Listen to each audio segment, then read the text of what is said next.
हरिओम गुरु प्रेमियों, गुरु की रज़ा में राजी रहें। तो वक्त अच्छा हो या बुरा ठहरने वाला नहीं है। गुरु जैसा रखे वैसा रहो। तो एक दृष्टांत से हम समझेंगे, किसी देश में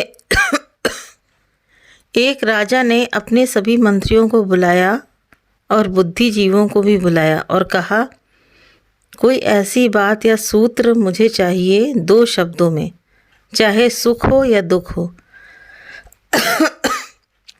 हर घड़ी यानी मृत्यु के समय भी मेरे काम आए। तो सभी ने क्या किया कि बहुत मेहनत की, लेकिन उसका हल नहीं मिला।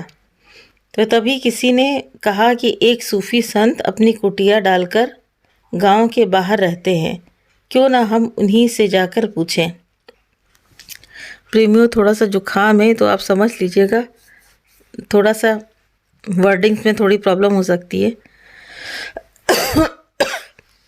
तो सभी सूफी संत फ़कीर के पास गए। जब राजा ने ऐसा कहा तो सभी सूफी संत फ़कीर के पास गए और अपना हाल कह सुनाया उनको।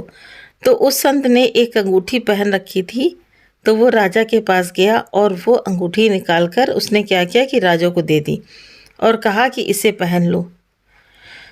तो इस अंगूठी के पत्थर के नीचे क्या हुआ कि एक छोटा सा कागज़ रखा था, तो उसमें एक सूत्र लिखा हुआ था। तो ये सूत्र उन्होंने कहा कि उस सूफी संत ने कि मेरे गुरु ने मुझे दिया है और मुझे कहा था कि जब तुम संकट में ज़्यादा हो तब इसे खोलकर देख लेना। तो उन्होंने, सूफी संत जो थे, तो उन्होंने कहा कि लेकिन राजन, मुझे आज तक इसकी ज़रूरत कभी नहीं पड़ी और इसको खोलकर हमने देखा भी नहीं। तो गुरु ने ये शर्त भी रखी थी उनके सामने कि जब कुछ उपाय तुम्हारे सामने न रह जाए और सारे रास्ते बंद हो जाएं, तो तुम क्या करना कि इसको खोलकर पढ़ना। तो वो सूफी संत कहते हैं, लेकिन मेरे पास ऐसी घड़ी आई ही नहीं कि मैं इसको खोलकर देखूं। तो गुरु की बड़ी कृपा रही, इसलिए मैंने इसे पढ़ा ही नहीं, वो सूफी संत कहते हैं। तो वो राजन को बताते हुए कहते हैं कि हे राजन, ये गुरु की दी हुई अंगूठी है, इसमें ज़रूर कुछ ना कुछ राज होगा। सही बात है, जो गुरु कोई बात बताते हैं तो उसमें कुछ ना कुछ राज तो होता ही है। हम मानते नहीं हैं, हम सोचते हैं, उस पर संशय करते हैं, लेकिन अगर गुरु जो कुछ बताते हैं ना तो उसमें राज होता है। जैसे एक प्रेमी थी, तो आपको उदाहरण बताते हैं। तो उन्होंने गुरु जी से पूछा कि गुरु जी, हमको जो है जाना है, काशी विश्वनाथ जाना है और जो है गंगा नहाने जाना है। तो गुरु ने कहा उनको कि क्या करने जाओगी। तो उन्होंने कहा कि नहीं गुरुजी, मेरा मन है। तो भगवान जी ने देखो पहले ही बता दिया कि वहाँ क्या करने जाओगी। और जब वो वहाँ पे गई तो उनके जो पिताजी थे तो उनकी डेथ हो गई उसी समय, ठीक है। और उस समय आपको बताएं कि कोई ना फ़ोन था, ना कुछ ऐसा कुछ था कि उनको टेलीग्राम करा जाए या फ़ोन करके बताया जाए। तो जब वो वापस आई ना तो अपने पिता की मिट्टी में भी नहीं पहुंच पाई। तो यही कहते हैं ना कि गुरु जानी जाननहार हैं। गुरु बताते हैं, समझाते हैं, जो वो कहते हैं ना, तो हम अपने हट के आगे मानते नहीं हैं उनकी बात। तो इसलिए तो वो सूफी संत कहने लगे कि मतलब मुझे अंगूठी दी तो थी, लेकिन मेरे पास ऐसी कोई घड़ी नहीं आई कि मैं इसको खोल कर देखूं, और मैंने पढ़ा भी नहीं। तो उन्होंने कहा, लेकिन राजन, ये गुरु की दी हुई अंगूठी है, तो इसमें ज़रूर कुछ ना कुछ राज होगा, तो आप इसे रख लो, लेकिन शर्त याद रखना और हमें वचन दे दो कि जब तुम्हारे पास कोई उपाय नहीं रहेगा तभी तुम इसे खोलोगे। तो राजा ने वचन दिया कि ठीक है, मतलब उन सूफी संत को वचन दिया कि मैं ऐसा कभी नहीं करूँगा, जब मेरे पास बहुत प्रॉब्लम आएगी तब मैं ऐसा करूँगा। तो क्या हुआ कि इसी तरह से कई वर्ष बीत गए। तो कई वर्ष बीत जाने के बाद में राजा को कई बार जिज्ञासा हुई। ऐसा होता है ना कि हमको जिस चीज़ के लिए मना किया जाता है तो उस चीज़ को हमारी जिज्ञासा ज़रूर होती है कि हम उस चीज़ को खोल करके देखें। तो क्या हुआ कि जब कई वर्ष बीत गए तो राजा को जिज्ञासा हुई कि उस अंगूठी को खोलें, लेकिन वचन के चलते उसने जो संत को वचन दिया था तो उसने खोला नहीं। फिर क्या हुआ कि कुछ वर्षों बाद राजा के राज्य में युद्ध हुआ, तो जिसमें वो हार गए, सब कुछ हार गए और वो अपनी जान बचाने के लिए भागे। तो दुश्मन क्या कर रहे थे कि उनका पीछा कर रहे थे, ठीक है। तो राजा क्या किया, मतलब क्या हुआ कि राजा, एक पहाड़ी थी तो उसके नीचे जाकर छुप गए। तो उसमें प्राण संकट में भी थे उनके। तो अचानक उसे लगा कि अब सारे रास्ते हमारे लिए बंद हो गए हैं। तो वो सोच रहा था कि वो क्या करे। तो फिर अचानक उसको याद आया कि संत जो थे तो उन्होंने अंगूठी दी थी जो उसके हाथ में थी, ठीक है, पहना हुआ था। तो उसने क्या किया कि उसने कहा, सोचा कि अब ये वक्त आ गया है कि मैं अंगूठी को खोलूं, क्योंकि वो बहुत संकट में था। तो उसने क्या किया कि अंगूठी को खोला तो उसमें क्या लिखा था कि ये भी बीत जाएगा, यानी सुख बीत गया तो दुख भी बीत जाएगा। तो ये पढ़कर राजा के अंदर क्या हुई कि एक चेतना जागी। जब वो बहुत निराश हो गया था, वो सब अपना राज हार गया था, तो उसको एक चेतना जागी। तो वो क्या किया कि चुपचाप पहाड़ी के नीचे ही छिपा रहा। और जब सैनिक सारे चले गए तो राजा छिपते छिपाते अपने मित्रों के साथ मिला और मित्रों को इकट्ठा किया जो उसके जानने वाले थे। तो उसने क्या किया कि एक योजना बनाई और योजना बनाकर अपने दुश्मनों पर उसने हमला किया। तो फिर क्या हुआ, जब उसने योजना बनाई, हमला किया, तो फिर उसे वो राज वापस मिल गया। तो ये छोटा सा दृष्टांत है, लेकिन इससे हमें यही शिक्षा मिलती है कि कुछ भी ठहरने वाला नहीं है।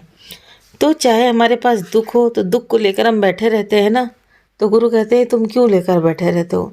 जब सुख तुम्हारे पास से चला गया आया तो क्या दुख ठहरने वाला है, वो भी तो जाने वाला है ना। तो इसलिए कुछ भी ठहरने वाला नहीं है, चाहे वो सुख हो या दुख हो।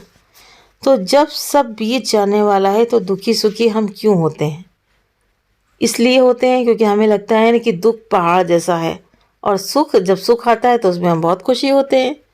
तो ऐसा नहीं, क्योंकि वो समय हमारा होता है सुख का, तो उसमें हम जान नहीं पाते हैं। तो यही गुरु समझाते हैं कि सुख दुख में सम रहो, लेकिन हम सुख दुख में सम नहीं रह पाते हैं। हम तो यही सोचते हैं ना कि भगवान ने हमें दुख क्यों दे दिया।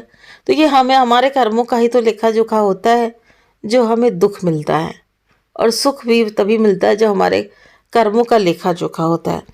तो इसलिए गुरु कहते हैं कि दुख सुख सब गुजरने वाला है, इसीलिए दुखी सुखी होने की ज़रूरत ही नहीं है, कोई मतलब ही नहीं है। तो हम कहते नहीं कि सत्य इसी सूत्र को याद रखें कि तुम्हारा अकड़ना भी बीत जाएगा। जो तुम अकड़ते हो, अहंकार करते हो अपने परिवार का, अपने पैसे का, तो ये भी तो गुजर जाने वाला है ना, ये क्या रहने वाला है। आज हमारे पास मान लो करोड़ों की जायदाद है, तो क्या हम उसको हमेशा सजो के रखेंगे, नहीं रख पाएंगे ना, वो हमसे छूट जाने वाला है। तो ये गुरु समझा रहे हैं कि तुम्हारा जो गर्व करना है वो भी बीत जाएगा। तुम जो गर्व करते हो कि मेरा इतना बड़ा परिवार है, इतना धन है, करोड़ों की संपत्ति है, तो क्या है तुम्हारे पास रहेगा? बिल्कुल नहीं रहेगा, ये भी बीत जाने वाला है, ठीक है। तो जैसे गुरु समझाते हैं कि हमारा बचपन बीता, ठीक है, तो हमारी जवानी बीती और अब बुढ़ापा भी आया। तो जैसे देखिए कैसी कैसी बीमारी है, कोरोना आया, तो ठीक है, तो ये भी बीत गया ना, अब थोड़ी ना ठहरा है। तो भगवान ने हम लोगों को बचाया क्योंकि हम लोग भगवान की कीली से जुड़े थे, गुरु के वचनों से जुड़े थे, गुरु में ही समाहित थे, गुरु का ही बार बार नमन करते थे, गुरु को ही बार बार याद करते थे। तो इसी वजह से हम बचे हुए हैं। क्यों? क्योंकि हमारे पास सत्संग था, गुरु का प्यार था, गुरु का आशीर्वाद था, तो इसीलिए हम मतलब बच गए। वरना कोरोना काल में आप देखिए कितने लोगों की जानें गई हैं, कितने लोग हमारे जो बहुत ही सगे संबंधी थे वो भी चले गए, ठीक है। तो गुरु ने हमको क्यों बचाया? क्यों? क्योंकि हम भगवान से जुड़े हुए थे। तो जो समय आया है वो भी बीत जाने वाला है। तो वक्त का काम तो गुजर जाना ही है, तो क्या वो ठहरता है? तुम्हारे लिए नहीं ठहरेगा। तुम्हारे पास दुख आया हो तब भी नहीं ठहरेगा, और अगर तुम्हारे पास सुख आया हो तब भी नहीं ठहरेगा। तो गुरु यही कहते हैं ना कि बुरा है तो सब्र करो और अच्छा है तो भगवान का शुक्र करो कि भगवान आपने, शुक्र है कि आपने हमको इतना सुख प्रदान किया। हमारे जो कर्मों का लेखा जोखा होता है ना, हमें वही मिलता है। भगवान इसमें यह है कि गुरु की शरण में रह करके हमारे पास जो दुख होते हैं वो हमें बहुत कम करके मिलते हैं। इस बात को आप गांठ बांध लीजिए। अगर आप गुरु की शरण में हैं तो आपके पास जो दुख आता है वो भी आपको कम करके मिलेगा। तो यही कह रहे ना कि गुरु कहते हैं ना कि भगवान की शरण में रहो, दुख हो या सुख हो। तो इसमें हमको अपने जो हमारा लक्ष्य है उससे हटना नहीं है, भगवान की शरण में रहना है और गुरु के बताए हुए रास्ते पर हमेशा चलते रहना है। तो प्रेमियों, थोड़ा सा कफ है, थोड़ा सा खांसी आ रही है, हो सकता है आपको कुछ समझ में ना आए, इसके लिए क्षमा चाहती हूँ और गुरु के बहुत बहुत शुक्राने हैं। हरि ओम तत्सत।